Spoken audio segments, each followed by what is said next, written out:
Hello Kanna. If you are a CA student who is going to write your examinations in September 2025, then this video is very crucial for you. You might be a CA foundation student, CA intermediate student, or even a CA final student. You might be writing your exams for the very first time, or maybe not for the first time. Still, this video is relevant for everybody. Kanna, many CA students are not able to clear in their examinations just because they are not able to plan their preparation effectively, or they are planning but they are not able to stick to their plan till the very last date and hence facing failure. Hence in this video, we are going to discuss how to create a practical plan and schedule for your September 2025 exams in such a way that you are going to stick to the plan till the last moment and execute it so that your preparation is 100% for the examinations. But before moving into the video, I want to tell you that I am creating multiple videos like this to help CA students to prepare and clear their examinations. You can watch them on my channel if you see my channel. Hence, my request to you is to motivate me further to keep on making videos like this. Please like this video. Let us have a like target of 20 likes on this video. Please comment your support and please share it with your friends so that they can also benefit from such videos. Now, let us deep dive into the video.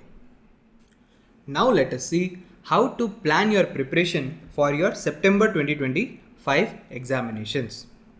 Firstly, you should know the difference between plan and routine.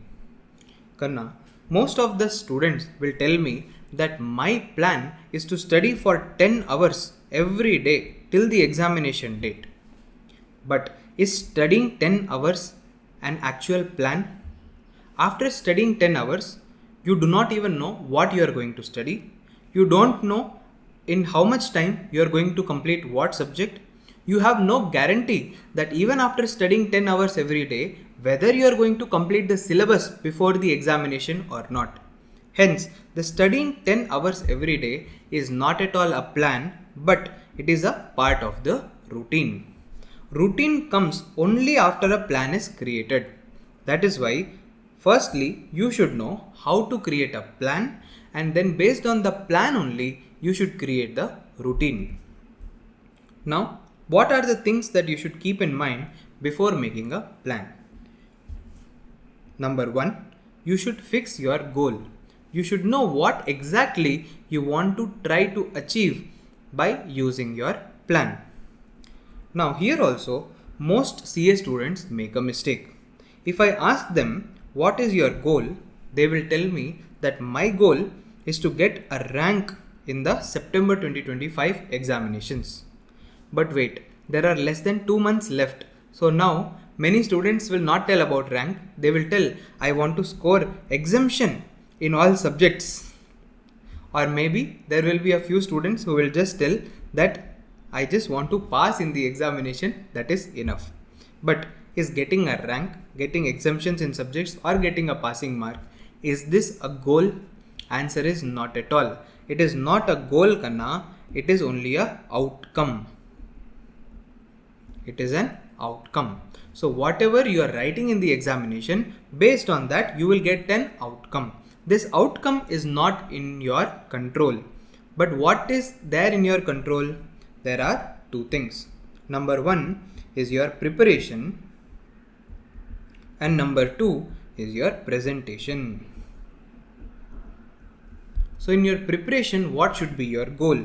Your goal should be that you have to complete the entire syllabus revision within the 1.5 days time that you are getting before the examinations, so that all the concepts are there in your head when you are entering into the examination hall.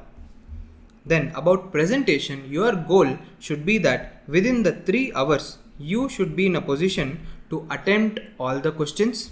You should solve all the questions within time. Your writing speed should be high. You should not make silly mistakes, and your writing should be legible enough that the examiner is able to understand what you are writing and award you the marks.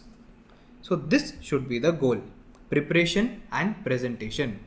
Hence, when you are making the plan, make sure that you are able to study all the concepts within 1.5 days before the exams, and you are able to present the paper properly.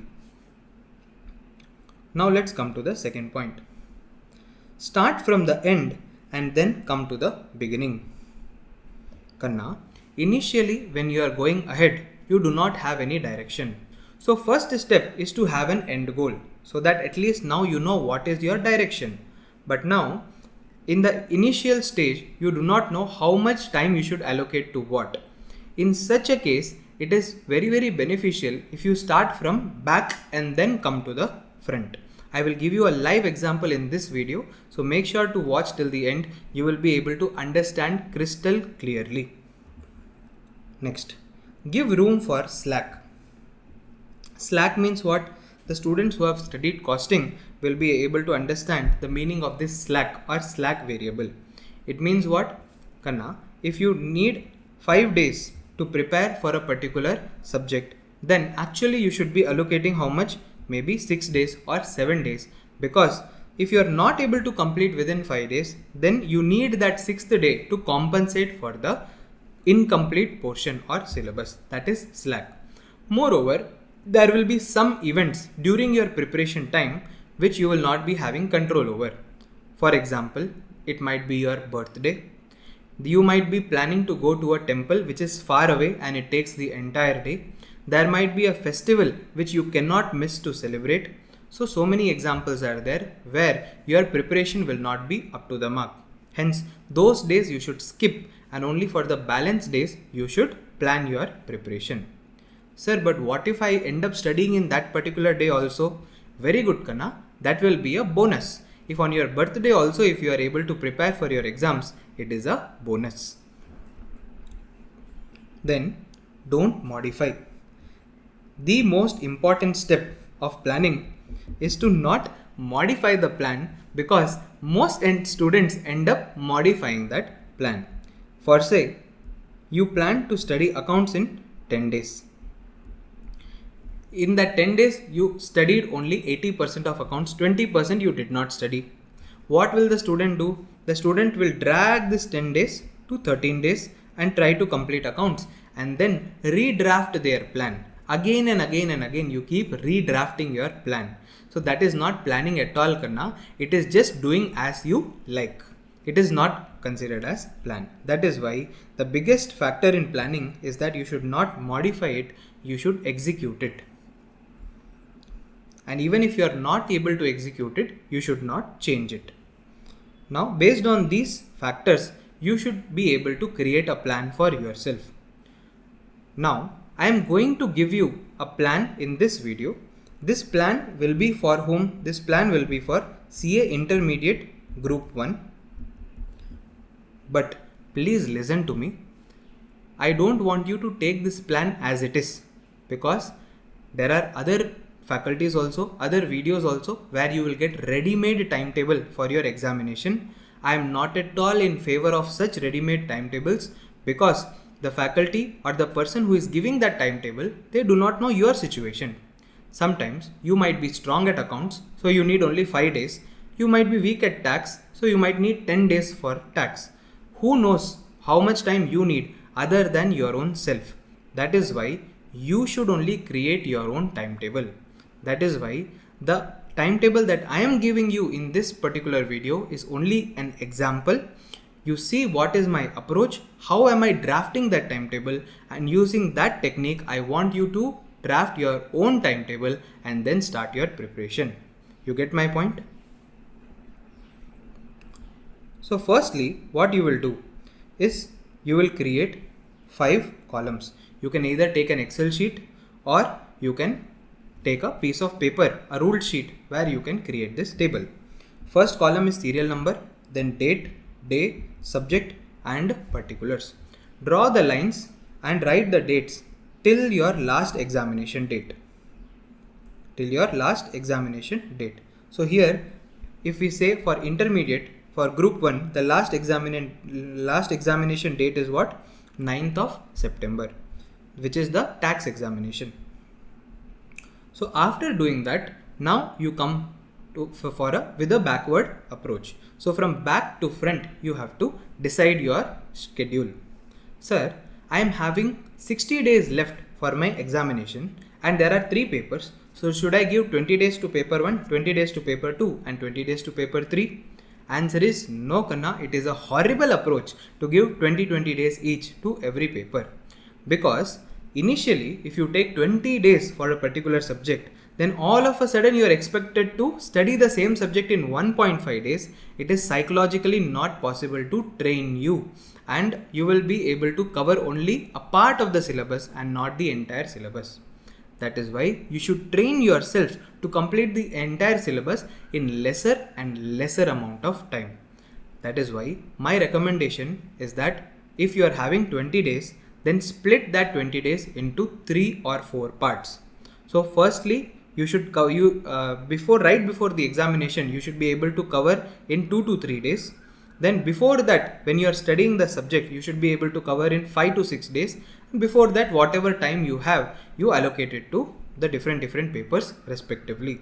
Let me give you an example. Let's say I am a CA intermediate student who is going to write the Group 1 exam in September 2025. My first paper is accounts, which is going to be on 4th of September. So last 4 days I want to allocate to revise advanced accounting, and in that I also want to write a mock test paper. Karna, mock test paper is very important because 90% of the students are not writing mock test paper before your examination, and 80% students are not able to clear the examinations. So you can do the math accordingly. So if you are writing a mock test paper, there is high chance that you are going to clear the exams. So mock test paper I will write. Then before that, 3 days I will give to taxation, where I am going to revise the entire syllabus and again write a mock test paper. Kanna, this mock test paper, if at all you are going to the institute and writing the mock test paper in the institute, then my recommendation is don't submit your paper in the institute. Rather, you bring your paper home and correct it yourself using the suggested answer given by the institute. Okay. Then before that, 3 days I am going to give for law, and I am also going to write a mock test paper. Before that, I am going to allocate 5 days to revise tax. Before that, and during the first revision of tax, I am going to solve revision test paper and write one mock test. Sir, why solve revision test paper now? You should solve revision test paper during the exams, no? Answer is not at all. Don't solve RTP one day before the examination, because it will take a lot of time and you will be unnecessarily wasting your time. Solve your revision test paper much before your examinations, and during the examination just go through the revision test paper. That is enough. So in that 1.5 days, don't sit and solve the RTP. You will consume a lot of your time, which you can use otherwise to revise the concepts. So in the first revision, I will be solving RTP and mock test paper 1. Similarly, in law also, I given myself 6 days. Why 6 days? Because 16th August is my birthday. So I kept a slack of 1 day and given myself 6 days for preparation. Then for accounts revision, I gave myself 5 days.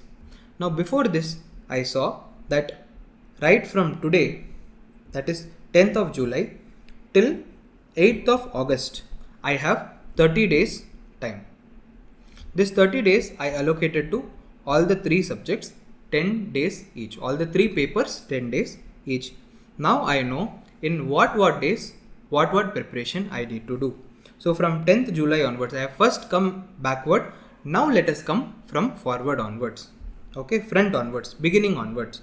So first 10 days, I am going to study accounts, complete the entire accounts within 10 days.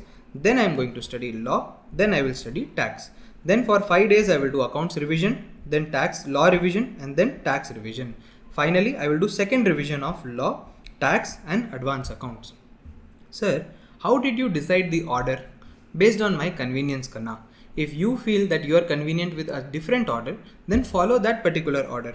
For example, in my case, I might have thought that I should study tax last because I will take more, I will be able to retain tax for a longer period of time till the last exam. So I studied tax last and law before that. Okay, so you might have your own method of putting an order. So this is not an exact order that you need to follow. You follow the order based on your own convenience and comfort. Ultimately, you are going to prepare for your exams, Kanna. Other people are not going to prepare for you. You get my point or not? Now listen. So first 10 days I allocated for accounts, then to law, and lastly to tax.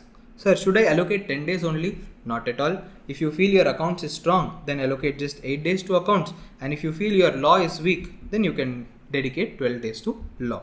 Sir, should I study only one subject one after the another? Answer is not at all. Not necessary. I feel comfortable in studying one subject at a time. You might be comfortable in studying two subjects at a time. In such case, you can plan for two subjects. Fine. So this is there. Like this, you should draft a schedule. And now comes the most important aspect.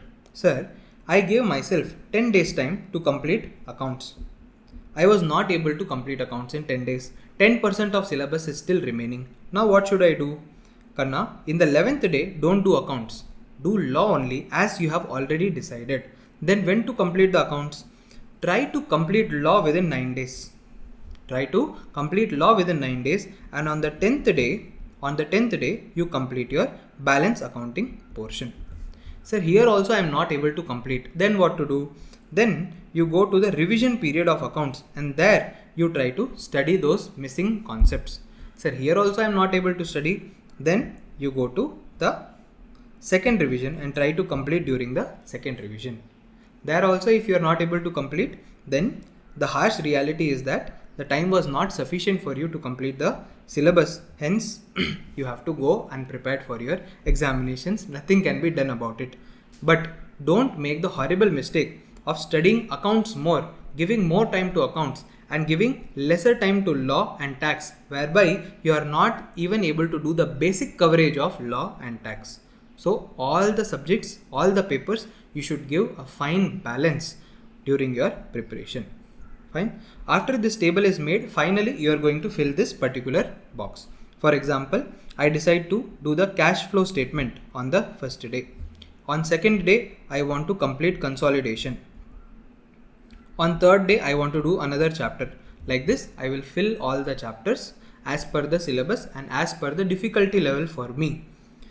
And after that only, now you decide your routine. Now you know that in one day you have to complete cash flow statements.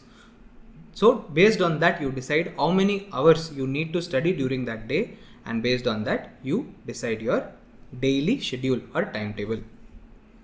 I hope this timetable has helped you, and you will be also creating a timetable similar for yourself. Sir, I am a CA Inter student who is going to write Group 1 examination. Your timetable is perfect, sir. Please give me the soft copy.